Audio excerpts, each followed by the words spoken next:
My name is David Speedy, Director of the Program in U.S. Global Engagement here at the Carnegie Council. The Council provides a forum for vital issues such as the ethics of nuclear disarmament, but we need your help. To guarantee the future of programs such as these, please give generously to the Council's fund drive. Visit carnegiecouncil.org and click on Donate/Join. Thank you. Where do you see the Occupy Wall Street movement going in the light of the recent events?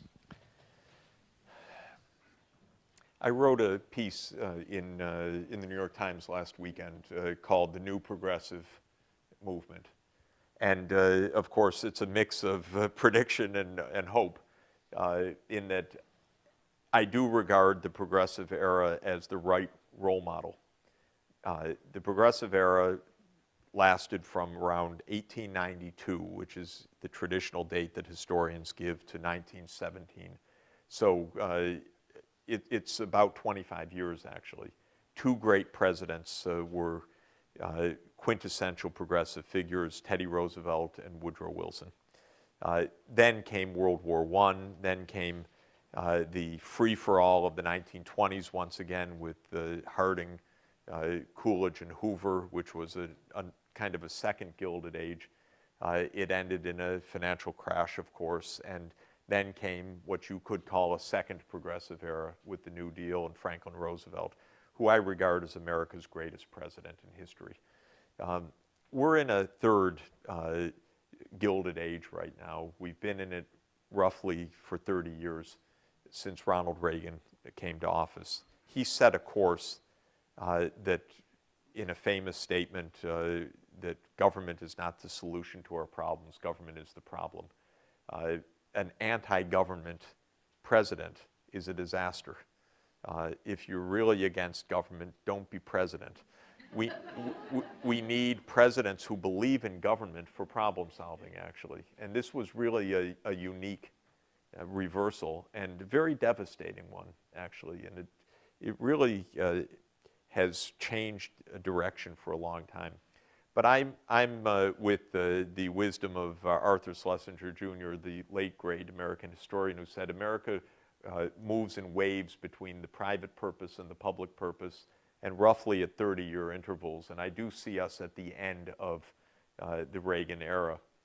I feel we're exactly in the moment in The Wizard of Oz when the curtain has been pulled away and you see Lloyd Blankfein moving the dials, and you find out that he actually gamed the toxic assets, and we're doing God's work, and is still speaking into the microphone, but everybody's watching now. And I think we're at the end of this period. And I do expect a new era. I think we're at the end of the Rupert Murdoch era. Because, again, lawlessness, recklessness, greed will bring him down because of massive criminality in the UK.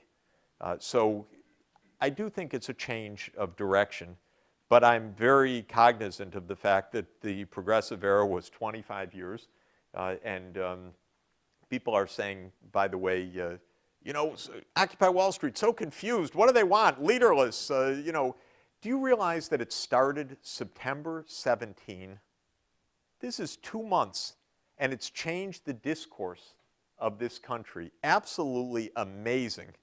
Amazing from a kind of public theater point of view, because not all that many people, but it hits so close to home, and it resonates, and there's absolute deep truth in the message. We are the 99%, which is the essence of the message. Something's wrong with the impunity at the top is the message. So what is a new progressive movement in this country? It is first social awareness. That's number one. Second, it is organized, smart activism. I want shareholder activism, for example, where we get shares of companies and go to the general meetings and put in proxy contests and call for companies to stop anonymous campaign giving with shareholder money, which is obnoxious from the point of view of the shareholders as well as from the point of view of the political system.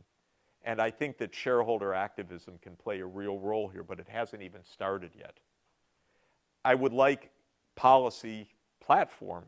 I've made a number of recommendations, but they're going to be better ones and new ones, and we need, I believe, the platform is really around three components, and that is end the wars, tax the rich, and make government effective again, because I think that those are really the three prongs of a true progressive movement.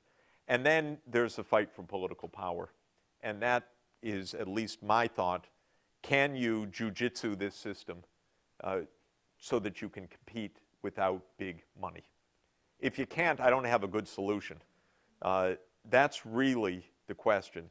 Can you reach enough people now who are disgusted by how our politics really works? Because they are disgusted, but can you reach them?